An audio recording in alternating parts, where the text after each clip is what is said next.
दिल्ली चुनाव की तारीखों का ऐलान हो चुका है। केजरीवाल जी अपने प्रचार में जुट गए हैं। वहीं अगर बीजेपी की बात करें तो बीजेपी भी कोई कोर कसर नहीं छोड़ रही है अपने प्रचार को लेकर। आतिशी को कभी कोई हिरणी बता देता है तो कभी केजरीवाल जी को हनुमान भक्त। लेकिन इसके बीच अब दिल्ली का जब प्रचार बहुत ज्यादा वायरल है, या यूं कह लीजिए कि दिल्ली का प्रचार अब पूरे देश में मीडिया कर्मी हो या फिर एक आम जनमानस हो, सबके मन मस्तिष्क में यह आ चुका है कि अब दिल्ली में चुनाव होने वाले हैं। लेकिन दिल्ली में वाकई किसकी सरकार है, या संगठन किसकी सरकार को चाह रहा है, किसकी सरकार को ला रहा है? क्योंकि सुनने में यह भी आ रहा है कि इस बार की हवा कुछ बदल रही है। इस मुद्दे को लेकर और गौरक्षा जैसे मुद्दे, विश्व हिंदू परिषद से जुड़े हुए वो तमाम सवाल जो आपके मन में आते हैं अक्सर, आज उनका करेंगे निवारण। लेकिन उससे पहले आपसे परिचय कराएंगे। हमारे साथ खास मेहमान जुड़े हैं, श्रीमान अनमोल दुबे जी भाई साहब, जो विश्व हिंदू परिषद के जिला सहमंत्री के रूप में अभी अपना कार्य कर रहे हैं। और वहीं दूसरी ओर श्रीमान मुकेश जी भाई साहब, जो अभी गौरक्षा के रूप में इस नंदनगरी जिले में दोनों अपने अपने दायित्वों को देख रहे हैं। अब चूंकि हमारे पीछे ये पोस्टर जो है ये हाईलाइट है, और आज दिल्ली की जनता के मन में बहुत सारे सवाल हैं। आप विश्व हिंदू परिषद के जिला सहमंत्री हैं नंदनगरी में इस बार किसकी सरकार? नंदनगरी के अनुसार हम देखें एक बार को तो हमें डबल इंजन की सरकार की आवश्यकता है दिल्ली के अंदर। तो केवल नंदनगरी नहीं, दिल्ली की सभी सीटों पर राष्ट्रहित की सरकार की हमें आवश्यकता है। तो राष्ट्रहित की सरकार बहुत ज़रूरी है, जो राष्ट्र के हित में काम करे। और केंद्र में जैसे कि हमारी भाजपा सरकार कार्य कर रही है, हम उसे दिल्ली के अंदर लाकर डबल इंजन की सरकार के अनुसार काम कराना चाहते हैं। नहीं, एक बड़ी विचित्र बात आ जाती है सामने कि विश्व हिंदू परिषद या कोई भी संगठन खुलकर ये क्यों नहीं कहता कि हम भाजपा को ला रहे हैं? खुलकर हम इसलिए नहीं कहते हैं, हम किसी पार्टी के पक्ष में नहीं है। जो हिंदुत्व की बात करता है, जो राष्ट्र की बात करता है, हम उसके साथ हैं। अभी तक ऐसी कोई पार्टी नहीं है जो खुल के ये कहती हो कि हम हिंदुत्व के साथ हैं या राष्ट्र के साथ हैं। बिल्कुल। बाकी आपके दर्शकों को सभी को जानकारी है कि फिलहाल राष्ट्र के अंदर और हिंदुत्व के अंदर कौन सी सरकार कार्य कर रही है। यानी कि आपने ये एक और सवाल खड़ा कर दिया कि बीजेपी यानी हिंदुत्व की सरकार, आप मानते हैं इस चीज को? हमारे साथ भाई साहब जुड़े हैं। भाई साहब, गोरक्षा प्रमुख होने के दायित्व पर आप हैं, और आप देखेंगे कि दिल्ली में आए दिन कोई ना कोई ऐसा विवाद आता है सामने कि किसी ट्रक में गौ हत्या, मतलब गऊ को तस्करी कर रहे हैं। तो यानी कि इन सब पर क्या आपकी नजर रहती है? नजर तो पूरी रहती है, इसको थोड़ा सा नजर पूरी रहती है। लेकिन अब जैसे कई बार रात को गाड़ियां निकल जाए या कुछ होता है, तो उसमें तो अब दिल्ली बहुत बड़ा क्षेत्र है, और दिल्ली को जो सेफ रख सकती है वो एक ही पार्टी है। नाम तो मैं लूंगा नहीं तो फिर आ जाएगा कि आप विश्व हिंदू परिषद किस पार्टी को सपोर्ट कर रहा है। बिल्कुल ठीक है, लेकिन ये है कि अगर वो जो पार्टी आई तो हमारी दिल्ली सेफ है और हमारी गौ माता सेफ है। अगर किसी भी पार्टी अच्छा, अभी तक, क्योंकि मैं छोटा सा एक और सवाल है, अगर अभी तक की बात करें, क्योंकि आप गौरक्षा प्रमुख हैं, हाँ जी, शासन प्रशासन आपके साथ खड़ा रहता है आपके कार्यों में? बिल्कुल खड़ा रहता है, क्योंकि अभी आम आदमी पार्टी की सरकार है, आपके साथ खड़ा रहता है जो शासन प्रशासन है? इसका जवाब, हाँ बिल्कुल बिल्कुल, इसका जवाब मैं देता हूँ। हाँ जी। दिल्ली पुलिस हमेशा साथ रहती है, क्योंकि विश्व हिंदू परिषद के अंदर शक्ति है पहले से ही। ठीक है ना जी, कोई बात नहीं, मैं पकड़ लेता हूँ। हाथ में। तो विश्व हिंदू परिषद के अंदर शक्ति है ना, तो शक्ति को हर कोई नतमस्तक होता है शक्ति के आगे। तो उन्हें पता है कि अगर हम विश्व हिंदू परिषद का सपोर्ट नहीं करेंगे ना, तो विश्व हिंदू परिषद बहुत शांतिपूर्ण संगठन है, सभी जानते हैं। शक्ति बहुत जगह विश्व हिंदू परिषद शक्ति प्रदर्शन करता है, और जब चाहता है तब सड़कों पर उतर जाता है। इससे देश में जो राजनीति है उसमें बहुत सारे लोग ये मानते हैं और ये कहते हैं, अब ये कितनी वास्तविकता है तो आप बता पाएंगे कि दिल्ली में किसकी सरकार आएगी, ये विश्व हिंदू परिषद तय करता है। विश्व हिंदू परिषद का भी रिसेंट में कार्यक्रम हुआ है, 15 दिसंबर को विश्व हिंदू परिषद ने 10,000 युवाओं को त्रिशूल धारण कराए।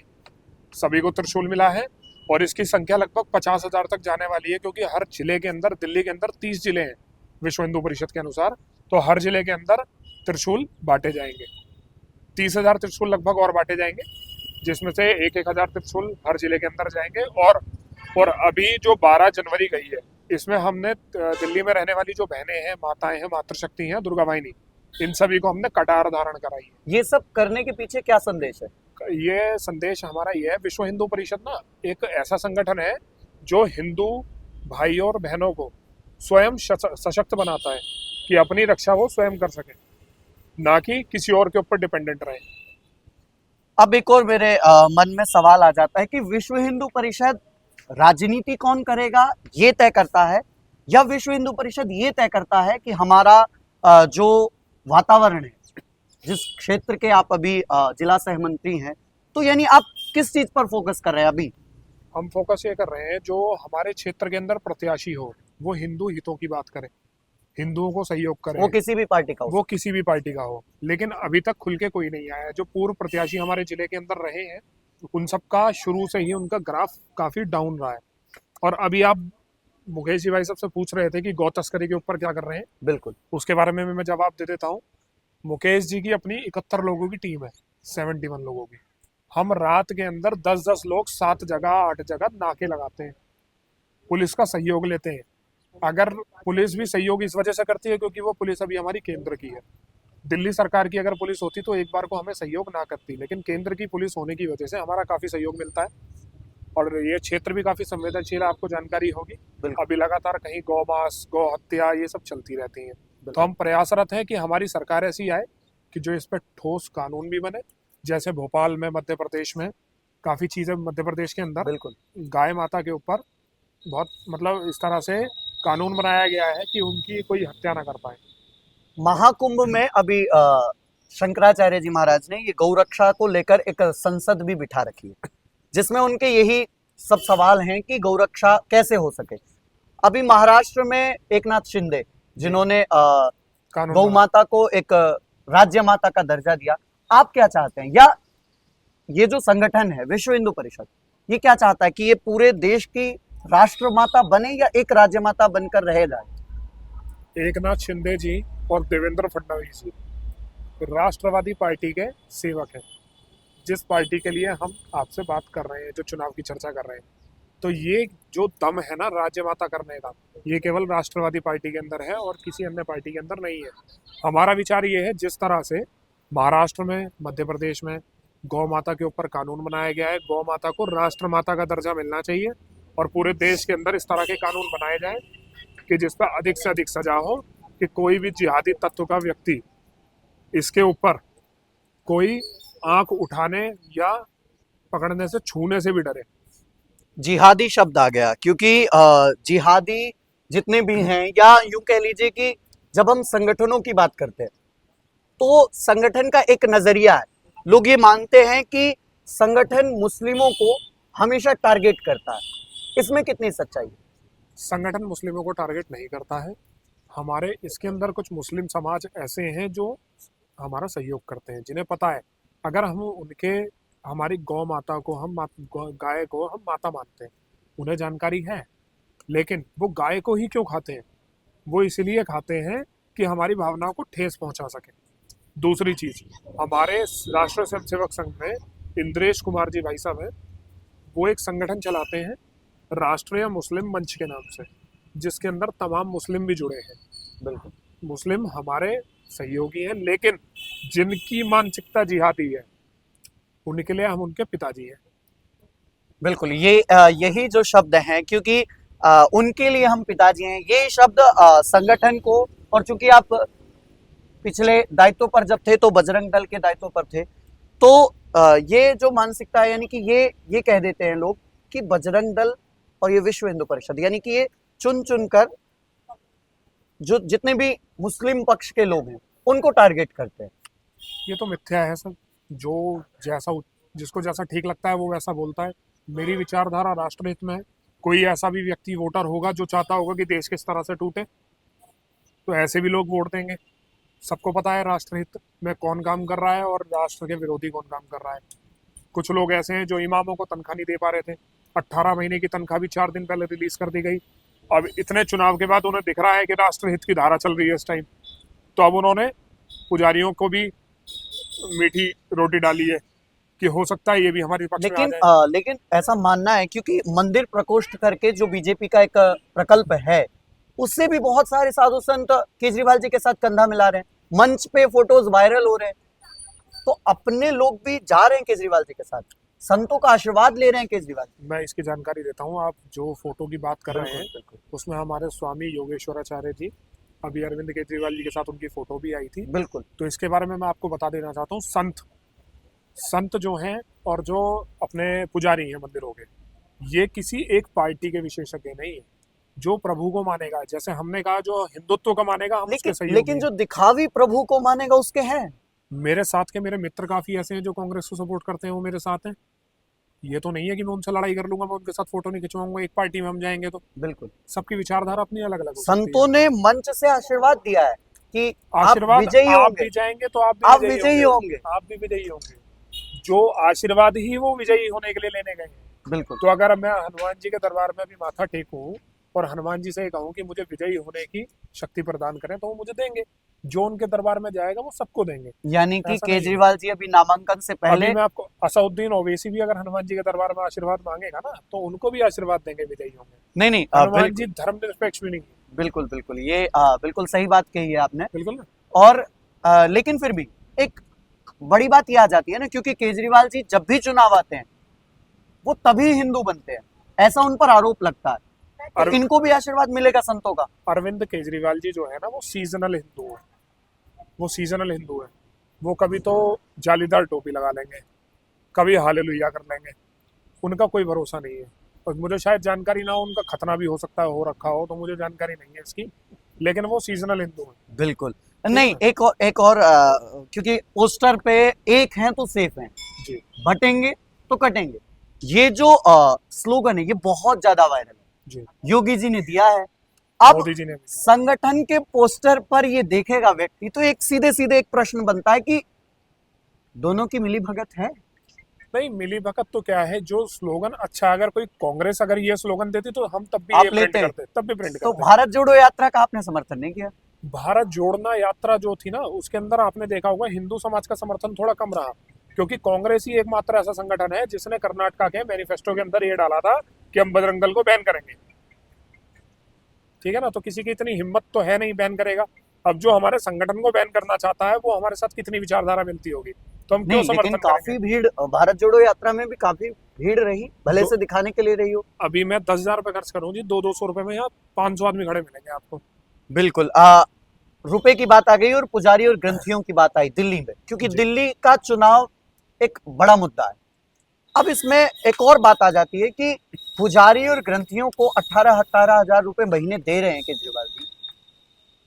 अब क्या मतलब, पुजारी आम आदमी पार्टी को जिता रहे हैं या पुजारी पहुंच गए हैं आम आदमी पार्टी के लिए? इसमें आपको क्या लग रहा है, क्योंकि आप ग्राउंड पर जाकर और ग्राउंड की चीजों को कवर कर मतलब इसके देख अंदर रहे हैं उस चीज। इसके अंदर आप एक चीज भूल गए हैं कि महिलाओं को भी 2100 हाँ, रुपए बिल्कुल। देने का वादा था। बिल्कुल। और कुछ समय पहले पंजाब में चुनाव हुए हैं, वहां पर भी 1,000 रुपए देने का वादा था महिलाओं को। मेरे हिसाब से सरकार को काफी समय हो गया है वहाँ पंजाब में, अभी तक चवन्नी तो मिली नहीं। 1,000 रुपए कहाँ से ला के देंगे। नहीं, हमारे दर्शकों का भी क्योंकि क्या होता है, कुछ लोग भ्रम में होते हैं। अब आप मुझे ये बताइए कि ये सचमुच एक भ्रमजाल है या ये वास्तविकता है? मेरे इस अनुसार तो ये ब्रह्मजाल है। दूसरी चीज क्या है, इसके बारे में मैं आपको जवाब दे देता हूँ। जो बटेंगे तो कटेंगे ना, ये बांटने की नीति है।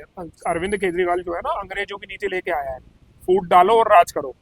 तो हिंदुओं से पुजारियों को अलग कैसे कर सकता है? हिंदुओं को इसी तरह से कर रहा है कि तुम भाजपा को वोट मत दो, भाजपा को वोट मत दो, तुम केजरीवाल की तरफ आओ। और केजरीवाल की तरफ क्यों आए? क्योंकि वहां से तुम्हें पैसे मिलेंगे। तो पैसे वाला कोई ऐसा है नहीं, वैसे ब्रह्मजाल है। बिल्कुल। मैं ये तो नहीं कहूंगा कि किसकी सरकार आ रही है, क्योंकि ये तो सब जनता संगठन तय करती है। जनता का है ना? नहीं, जनता तो करती है, संगठन भी तय करता है। संगठन, हम भी स्वयं जनता है। बिल्कुल हम बिल्कुल। भी वोटर। नहीं नहीं, बिल्कुल। आपके मन में क्या, अगर कोई पर्सनल आपसे पूछे कि आप किसको दिल्ली का शासन देना चाहते हैं, दिल्ली का शासन हम एक राष्ट्रवादी पार्टी को देना चाहते हैं। नहीं, राष्ट्रवादी पार्टी को तो देना चाहते हैं क्योंकि राष्ट्रवादी पार्टी आजकल सब है, दिखावे की सब है। कोई देखिए राष्ट्रवादी केजरीवाल पार्टी जी का ये जो अरविंद केजरीवाल जी का दिल्ली के अंदर राज है। अभी परसों की बात है, डिस्ट्रिक्ट पार्क के अंदर एक गौ माता की हत्या कर दी गई, वहां पर गौ मांस मिला है, हमें प्राप्त हुआ है। तो दिल्ली सरकार के अंदर, जबकि वो ऐसा है, डीडीए किसके अंडर आती है? दिल्ली सरकार के अंदर आती है। डीडीए के पार्क में इतनी सुरक्षा नहीं है कि जिहादी आ रहे हैं और पार्क के अंदर बैठ के गाय काट रहे हैं। बिल्कुल, लेकिन क्योंकि 80% हिंदू हैं दिल्ली में, अब हिंदू किसकी तरफ है दिल्ली में, किसकी तरफ, या किसकी हवा है, किसकी लहर है? इस टाइम केजरीवाल जी की पोल ना सबके आगे खुल चुकी है। केजरीवाल जी की पोल सबके आगे खुल चुकी है। सब समझ चुके हैं कि इसको अब कुछ मुद्दा मिल नहीं रहा है। राष्ट्र विरोधी पार्टी है, राष्ट्र के कभी समर्थन में नहीं रहती है। तो इसलिए इस टाइम तो हिंदुओं की सरकार आने के चांस ज़्यादा हैं। हिंदुओं की सरकार की तरफ जनता का रुझाव ज़्यादा है। विश्व हिंदू परिषद लगातार गोष्ठियां कर रहा है। गोष्ठियों के अंदर हम जानकारी ले रहे हैं कि समाज का समर्थन किसकी तरफ है। तो अभी तक जो रुझान प्राप्त हुए हैं तो वो विश्व हिंदू परिषद, बिल्कुल, तो मतलब एक कि भाजपा की एक सरकार संगठन एक अभियान चला रहा है, जैसा इस पे लिखा है, मेरा वोट राष्ट्र हित में। अब ये राष्ट्र हित में कुछ लोग कह रहे हैं कि ये सीधे सीधे बीजेपी को जिताने का एक एजेंडा है और कुछ नहीं है, लेकिन वहीं संगठन के लोग ये कह रहे हैं कि हम किसी को उकसा नहीं रहे, किसी को भटका नहीं रहे कि आप बीजेपी को वोट दीजिए। हम केवल इतना कह रहे हैं कि आप अपनी वोट राष्ट्रहित में कीजिए। इसका क्या मतलब है? राष्ट्रहित मतलब क्या? जो राष्ट्र के हितों की बात करें, पूर्व प्रधानमंत्री देश के अंदर रहे हैं, पूर्व प्रधानमंत्री अपने स्वर्गीय मनमोहन सिंह जी रहे हैं हमेशा। अब इस टाइम तो वो स्वर्ग में हैं, तो उनके साथ जो उनका था, मतलब कि जितने भी देशों की बैठकें होती थी, मीटिंग होती थी, वो सबसे पीछे खड़े रहते थे। पाकिस्तान घुर्रा लेता था, क्योंकि मनमोहन सिंह जी का जो विचार था वो उनको विचार देती थी सोनिया गांधी जी। सोनिया गांधी जी के बारे में आपके दर्शक और हम लोग अच्छे से परिचित हैं। तो अब जब से मोदी जी की सरकार आई है तो मोदी जी सबसे फ्रंट में रहते हैं। हमारे देश की चीज़ों को दुनिया फॉलो कर रही है। बीच में कोविड काल आया, कोविड काल के अंदर हमारा नमस्ते पौराणिक कालों से चल रहा है। हाथ जोड़ के हम दूसरे का नमन करते हैं, नमस्कार करते हैं। बिल्कुल, कोरोना काल ऐसा आया कि अंग्रेजों की जो पद्धति थी ना हाथ मिलाने की, वो सब भी खत्म हो गई। तो देश को दुनिया फॉलो कर रही है, हमारे देश को। तो हम चाहते हैं कि हमारा देश जल्द से जल्द विश्व गुरु बने और हिंदू राष्ट्र बने। आरएसएस प्रमुख मोहन भागवत जी का एक बयान बहुत ज्यादा वायरल होता है। वो कहते हैं कि हम राम मंदिर तक ही लड़ाई लड़ रहे थे, या हमें राम मंदिर तक ही जो अभियान था वो चलाना था। उसके बाद जगह जगह मंदिर खोदना, जगह जगह मस्जिदों के नीचे मंदिर ढूंढना, ये सब समाप्त किया जाए, ये नहीं होना चाहिए। या फिर यूं मान लीजिए, उन्होंने ये भी कहा कि ऐसा करके कुछ लोग, कुछ हिंदू लोग नेता बनना चाहते हैं। देखिए मैं बताता हूँ इसके बारे में। अगर कोई मेरे घर के अंदर घुस के बैठेगा, संघ प्रमुख प्रभु जी ने, मोहन भागवत जी का मैं सम्मान करता हूँ काफ़ी। बिल्कुल, मैं अपना विचार स्वयं का बचा रहा हूँ, ये किसी संगठन का विचार नहीं है। अगर कोई मेरे घर के अंदर घुसेगा ना, तो मेरा काम क्या है उसके अंदर, उसका गिरबान पकड़ के उसे बाहर निकाल के गड्ढे में गाड़ दूँ।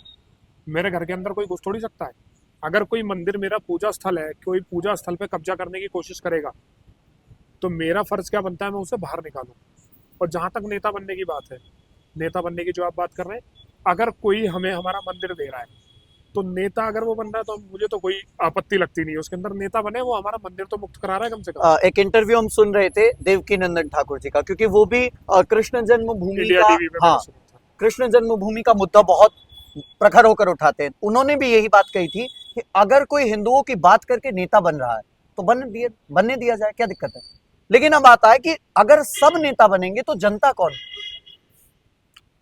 नेता भी वही बनता है जो वोटर होता है, उसका भी पहचान पत्र, वोटर आइडेंटिटी कार्ड लगता है, तभी वो नेता भी बनता है। बिल्कुल, तो वो स्वयं सब नेता बन जाए, कोई दिक्कत थोड़ी है। यानी आप हिंदुओं को नेता मैं भी बनाना नेता हूँ। चाहते हैं? हिंदुओं को नहीं, आप तो सभी नेता, हिंदू नेता बने, अपने आप तो मंदिर की सहमत सुरक्षा भी हैं, करें। लेकिन एक और बड़ा मुद्दा आ जाता है ना इसमें कि अगर सब नेता होंगे तो जनता की सुनने वाला कौन होगा, या फिर जनता कौन होगा? आजकल दिल्ली की जो गद्दी हम जिसे दिलाना चाह रहे हैं ना, वो हमारी सबकी सुनेगा। अगर लोग जो कह रहे हैं कि हमें समस्या है, हमारी सुनेगा कौन, हम नेता बन जाएंगे, बिल्कुल, तो नेता तुम जिसे बनाओगे ना, दिल्ली की गद्दी में जिसे बैठाओगे, वो सुनेगा तुम्हारी।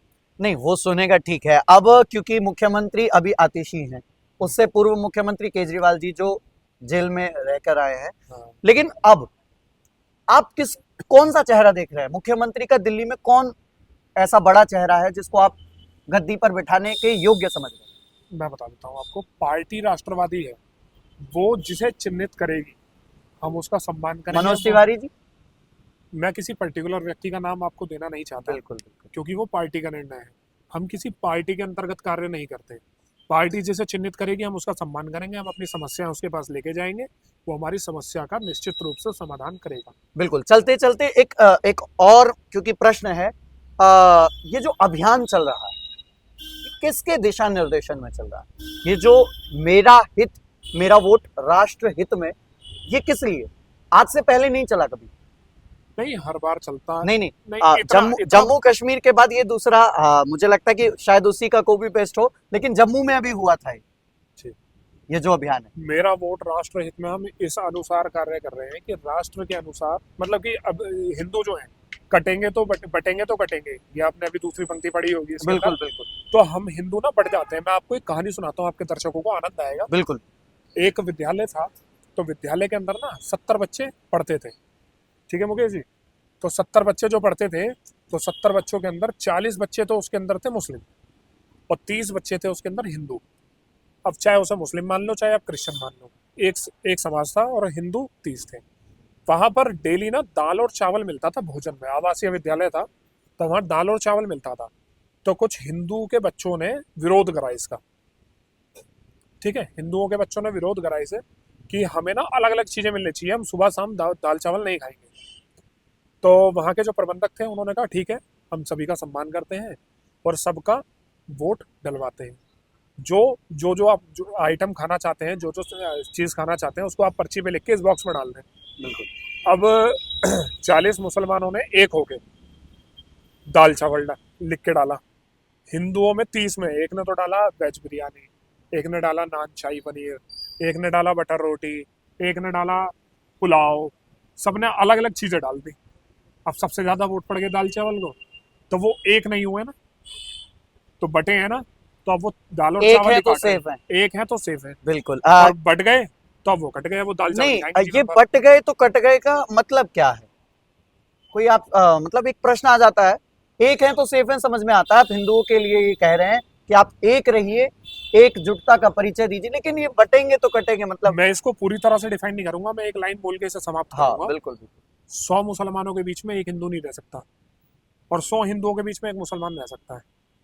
कारण क्या है? नहीं, तो इससे ना एक और मुद्दा उठ जाता है कि आप देश में एक ये हिंदू मुसलमान वाला मुद्दा उठा रहे हैं। आप दिल्ली को जीतने के लिए ये जरूरी है हिंदू मुसलमान का हिंदू मुद्दा उठाना? मुसलमान नहीं है, ये आज की जरूरत है।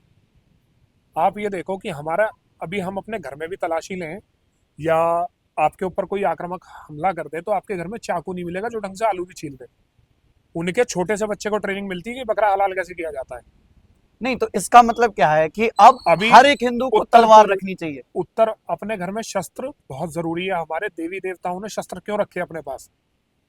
आज की जरूरत क्या है हिंदुओं की? माला के साथ भाला भी जरूरी। लेकिन एक और आ जाता है ना, क्योंकि अब मान लीजिए आपने तो भाले बांट दिए, लेकिन अब वो बट रहे हैं, वो परिवार में ही बटे हुए हैं, वो आपस में ही परिवार वाले ही लड़ने लगे, तो फिर कैसे? नहीं, वो ये तो तो पुलिस केस बन जाएगा। वो तो नहीं भी हो तो पत्थर मार के सर फोड़ के मार दे कोई। नहीं, जरूरी लेकिन अब थोड़ी तो है हथियार से ही अब मारेंगे। तो आप सुविधा दे रहे हैं ना, सुविधा भी अब दे तो रहे हैं, आप उसे चलाने की बाकायदा ट्रेनिंग भी देंगे। खंजर दे रहे हैं अब तो आप। अभी तो सुविधा दी है, अभी उसे चलाने की ट्रेनिंग भी तो देंगे। जो सरकार का इसमें पूरा समर्थन है आपके साथ? सरकार का कोई समर्थन क्योंकि अभी बाबा बागेश्वर ने भी मैंने देखी थी एक वीडियो, उन्होंने भी समर्थन किया कि हाँ बांटो, आपने भी स्टेटस लगाया था, हाँ ये भाला बांटो। तो मतलब क्या? भाला आवश्यक है। नहीं, भाला आवश्यक है, ठीक है, अब लेकिन क्या होता है, हिंदू परिवार में किसी भी लड़के के ऊपर हमला होता है तो समाज विश्व हिंदू परिषद को याद करता है, बजरंग दल को याद करता है कि हमारी कोई सुने, और किसी के पास क्यों नहीं जाते? पहले किसी के अंदर कोई हत्या होती है किसी परिवार के अंदर, वो विश्व हिंदू परिषद और बजरंग दल को याद करता है। क्यों करता है? कोई तो कारण होगा। बिल्कुल। तो हम ये चाहते हैं कि हर घर में बजरंगी हो, हर घर में विश्व हिंदू परिषद का कार्यकर्ता हो, कि जिसे बाहर जाने की आवश्यकता ना पड़े। हम ये नहीं कहते कि किसी के ऊपर तुम हमला करो, बिल्कुल, लेकिन हमें अपने ऊपर हमले का प्रतिकार करने का तो हक है, आत्म सुरक्षा का तो हक दिया है कानून ने भी। तो बिल्कुल। आत्मसुरक्षा ये जो योजना अभी भाला वाली आपने बताया, त्रिशूल दीक्षा, ये पूरे देश में होगी? पूरे देश में चल रही है, चल हर रही है, प्रांत के अंदर चल रही है। बिल्कुल। और कटार दीक्षा दुर्गा वाहिनी और मातृशक्ति को भी दी जा रही मतलब अब आप छोड़ेंगे नहीं सबको, यानी कि यूं कह लीजिए आर्मी में न जाते हुए भी आप उन्हें शिक्षित करेंगे। है। आर्मी जो है वो बॉर्डर सुरक्षित करती है, बिल्कुल। और जो हिंदू होंगे वो अपना घर सुरक्षित अभी करेंगे। सुरक्षित नहीं है हिंदू? अभी मेरे हिसाब से तो सुरक्षित नहीं है। हमारा उत्तर पूर्वी जिला जो है ना, सबसे सेंसिटिव जिला है। पूर्व यहाँ पर डीसीपी रहे हैं, मैं नाम नहीं लूंगा, अपने हालेलुया वाले डीसीपी थे यहाँ पर। तो उनका समर्थन नहीं रहा उनके क्षेत्र में। हिंदू समाज ने, महिलाओं ने बहुत प्रदर्शन करा। सबसे बड़ा प्रदर्शन डीसीपी ऑफिस पे मैंने अब अपने कार्यकाल में पहला देखा है कि डीसीपी के विरोध में प्रदर्शन हुआ है। क्योंकि आप जिस दिल्ली की बात कर रहे हैं उसमें सबसे ज्यादा लव जिहाद के मामले आते हैं। लव जिहाद पर विश्व हिंदू परिषद का क्या एक्शन है? लव जिहाद पे हमारा ये एक्शन है। अभी हमने दुर्गा वाहिनी और मातृशक्ति को जो कटार बांटी है ना, हम यहाँ पर दुर्गा वाहिनी और मातृशक्ति का वर्ग लगाएंगे। लेकिन लड़कियां खुद जा रही हैं। वर्ग लगाएंगे, मैं बता नहीं, देता हूँ। आप कटार बांटिए, लेकिन लड़कियां आप देखेंगे वो खुद उस चीज को एक्सेप्ट करें, तो क्या मतलब फिर इसमें कटार इसके का अंदर कहाँ? क्या है, शिक्षण होना बहुत जरूरी है, परिवार का भी, बहनों का भी, बिटियाओं का भी। सभी हिंदू, आपके दर्शकों से अनुरोध है कि विश्व हिंदू परिषद से जुड़े और दुर्गा वाहिनी और मातृशक्ति का अपनी माताओं को, बहनों को और स्वयं भी विश्व हिंदू परिषद का शिक्षण लें, कार्यकर्ता बने। आपको पता लगेगा कि आपका किस तरह से इस्तेमाल किया जा रहा है। ऐसी बहुत कहानियां सुनी है हमने कि काट के सूटकेस के अंदर डाल दिया बहनों को, काट के फ्रिज के अंदर डाल दिया। मेरा अब्दुल ऐसा नहीं है, लेकिन अभी तक जो है सारे अब्दुल ऐसे ही हैं। कुमार विश्वास का एक बयान अभी बहुत ज्यादा वायरल हुआ। उन्होंने कहा कि घर का नाम रामायण हो और घर की श्री लक्ष्मी को अमुक उठा कर ले जाए, तो हाँ। उनका सीधा सीधा एक मतलब, उनके पिताजी भी शत्रुघ्न सिन्हा नहीं हैं। शत्रुघ्न सिन्हा है, और लेकिन भाइयों का नाम भी लव और कुश है। हाँ, लेकिन उनके पास शिक्षण नहीं है, उनकी बुद्धि भ्रष्ट हो चुकी है। बॉलीवुड के अंदर सबसे ज्यादा गंदे का काम किया जा रहा है, इन्हें पता ही नहीं है इनका किस तरह से इस्तेमाल किया जा रहा है। आमिर खान पीके जैसी गंदी फिल्म बना के भगवान का विरोध करता है कि भगवान की बैटरिया खत्म हो गई है, और वहां पर स्वामी जो उसके अंदर तपस्वी जी बनाए थे, तपस्वी जी के यहाँ सबके कपड़े उतरवा के कह रहा था ठप्पा दिखाओ। सुना होगा आपने, फिल्म देखी भी होगी, मैंने भी देखी थी। तो फिल्म के अंदर अगर उसे ठप्पा देखना था, वो सबके कपड़े के अपने उतार लेता, नीचे उसे ठप्पा दिख जाता। वो स्वयं के कपड़े उतार के ठप्पा देख तो सकता था। मतलब इससे सीधे सीधे ये समझ में आता है कि बॉलीवुड को बॉयकॉट, दिल्ली की राजनीति में जो अभी है उनका भी बॉयकॉट। इस टाइम जो काम कर रहा है, इस टाइम जो काम कर रहा है, साउथ इंडियन फिल्म हर धर्म का सम्मान करके कार्य करती है। पुष्पा 2 सबसे ज्यादा पैसे कमाने वाली फिल्म बनने जा रही है और बन भी चुकी है। बॉक्स ऑफिस पर ताबड़तोड़ कमाई की है उसने। आपने देखी पुष्पा 2? नहीं, अभी मेरी पुष्पा 2 आपको ठीक लग रही है? उसमें कोई दिक्कत नहीं, कोई आपत्ति नहीं? मैंने देखी नहीं। चलिए, उसके देखी बारे नहीं में है, टिप्पणी नहीं कर एक बार जरूर देखिएगा, क्योंकि उसने भी क्योंकि लोग ना, ये जितनी भी दक्षिण साइड के जितने भी कलाकार हैं या बॉलीवुड को छोड़कर, लोग इनका समर्थन करते हैं। ऐसा क्यों है, क्या कारण है, वो तो आपने भी बता ही दिया। इस पे मैं आपको एक बात बताना चाहता हूँ। अभी विराट कोहली जी हैं हमारे, वो जल्दी ही में अभी अनुष्का जी के साथ प्रेमानंद बाबू, जी जी बिल्कुल। जो व्यक्ति पहले नास्तिक हुआ करता था, वो पहली बार मिल के आया, अब सेकंड टाइम गया है। सेकंड हैंड, बिल्कुल। तो कुछ शक्ति तो होगी सनातन नहीं में, नहीं, बिल्कुल कुछ ना कुछ तो उसके मन में आया सनातन की होगा। शक्ति ही है। महाकुंभ में इतना बड़ा 40 मेला लग करोड़, रहा है, 40 करोड़ लोग आएंगे। बिल्कुल। महाकुंभ में आपका कोई शिविर या कोई ऐसी विश्व हिंदू परिषद का मालवा प्रांत का वहां पर शिविर हर वर्ष लगता आ रहा है। जब कुंभ की शुरुआत होती है तो वहां पर अपना विश्व हिंदू परिषद कुंभ अपना लगता है उनका शिविर। और अब इस समय, और झंडेवाला देवी मंदिर, हमारा प्रांत कार्यालय झंडेवाला देवी मंदिर की तरफ से भी वहाँ पर शिविर का आयोजन रहता है। बिल्कुल। तमाम साधु संत वहाँ पर रुकते हैं उनकी बिल्कुल। चूंकि मेरे लगभग सारे सवाल हो चुके हैं, अगर आपका कोई ऐसा मतलब ऐसी कोई बात हो जो आप हमारे दर्शकों तक या फिर दिल्ली की जनता को संदेश देना चाहते हो, तो वो आप दे सकते हैं। और फिर मैं एक ही संदेश देना चाहता हूँ दिल्ली की जनता को, जो कि हमारे पीछे बैकग्राउंड में आप देख भी रहे हैं। एक रहेंगे, सेफ रहेंगे, बटेंगे तो कटेंगे। बिल्कुल। तो आप हमारे साथ जुड़े, आपका बहुत बहुत धन्यवाद। आप सभी दर्शकों को बता दें कि इस पूरी चर्चा को सुनने के बाद हम इसका नाम पॉडकास्ट नहीं, हम इसका नाम सार्थक चर्चा रखते हैं। वो इसलिए क्योंकि वास्तव में आपने इस चर्चा से बहुत कुछ सीखा होगा, बहुत कुछ समझा होगा। आपने ये जाना होगा कि दिल्ली में क्या हो रहा है, किसकी वजह से हो रहा है और क्यों हो रहा है, और दिल्ली में इस बार किसकी बन रही है सरकार, इस पर भी हमने पूरा विस्तृत चर्चा की। लेकिन ये पोस्टर जो आजकल बहुत वायरल हो रहे हैं, ये क्या अपना काम कर पाएंगे या ये फिर से नाकाम रह जाएंगे, देखना रहेगा। बाकी तब तक के लिए दीजिए इजाजत। बहुत बहुत धन्यवाद।